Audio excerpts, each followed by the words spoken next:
تمام دیکھنے اور سننے والے حضرات کو دل کی گہرائیوں سے سلام۔ آج ہم بات کریں گے ریبٹ کی ایک بیماری ہے پیسچرلوسس، اور اردو میں اس بیماری کو ہم ریبٹ زکام یا پھر جو پھوڑے نکلتے ہیں جسم کے مختلف اعضاء پہ،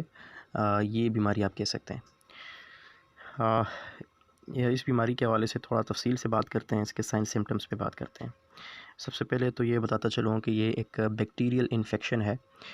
پیسچوریلا مالٹوسیڈا۔ اس کا نام بھی پیسچرولوسس اس وجہ سے پڑا ہے چونکہ یہ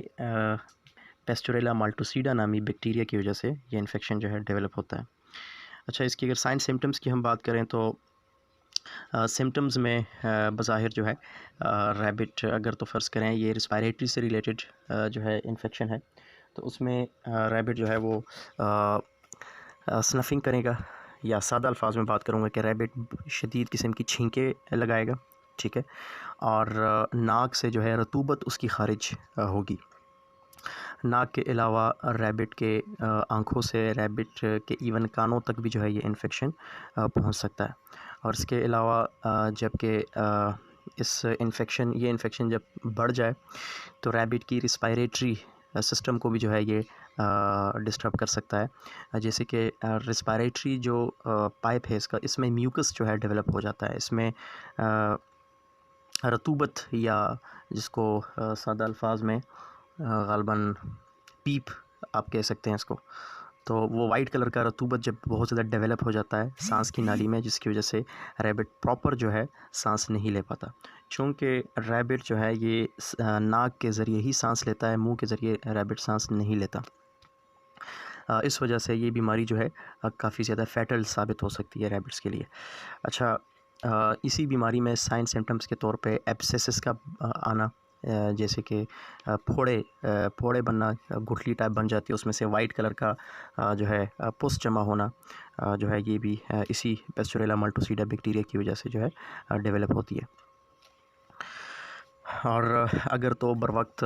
اس کی ٹریٹمنٹ شروع نہ کی جائے تو ایون یہ بیماری جو ہے بدترین قسم کا نمونیا کی شکل جو ہے یہ اختیار کر سکتی ہے، اور نمونیا کے سٹیج میں ریبٹ جو ہے بہت زیادہ ایک ڈینجر زون میں چلا جاتا ہے، اور پھر جو ہے بہت سارے کیسز میں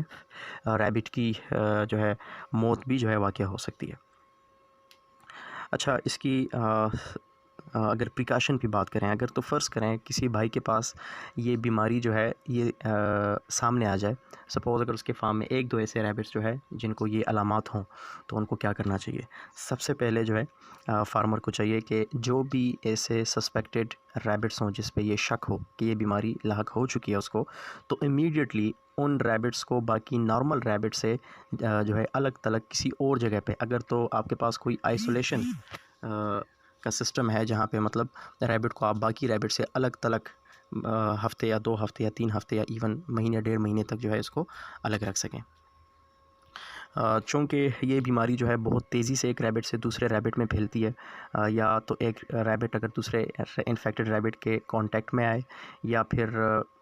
کنٹیمنیٹڈ کیج کی وجہ سے ہو سکتا ہے، یا پھر اگر بہت زیادہ ہیومڈ انوائرمنٹ ہو، اسپیشلی جو برسات کا موسم ہو، تو ایسے میں یہ بیکٹیریا جو ہے اس کے چانسز ہوتے ہیں کہ یہ ایک جگہ سے دوسری جگہ جو ہے ٹریول کریں، مطلب کہ انفیکٹڈ ریبٹس سے جو ہے یہ نارمل ریبٹس میں جو ہے ان کو جو ہے انفیکٹ کریں۔ دوسرا، احتیاطی تدابیر کی بات ہو رہی ہے تو بہتر ہے کہ جو بھی ایسے انفیکٹڈ ریبٹس ہوں تو ان کو جب بھی آپ کوئی میڈیکیشن دیتے ہیں تو لازماً جو ہے گلوز کا استعمال جو ہے یہ لازمی کروائیں۔ اگر گلوز آپ کو میسر نہیں ہے تو بہتر ہے کہ آپ جب بھی ریبٹ کو ٹچ کریں تو اس کے بعد جو ہے اچھے طریقے سے ہاتھوں کو جو ہے وہ صابن سے دھو لیا جائے۔ اس پہ انشاءاللہ مزید بات کرتے ہیں ہمارے جو ہے اپ کمنگ پارٹ میں۔ آج کے لیے اتنا ہی کافی ہے، اپنا خیال رکھیے گا، تھینک یو۔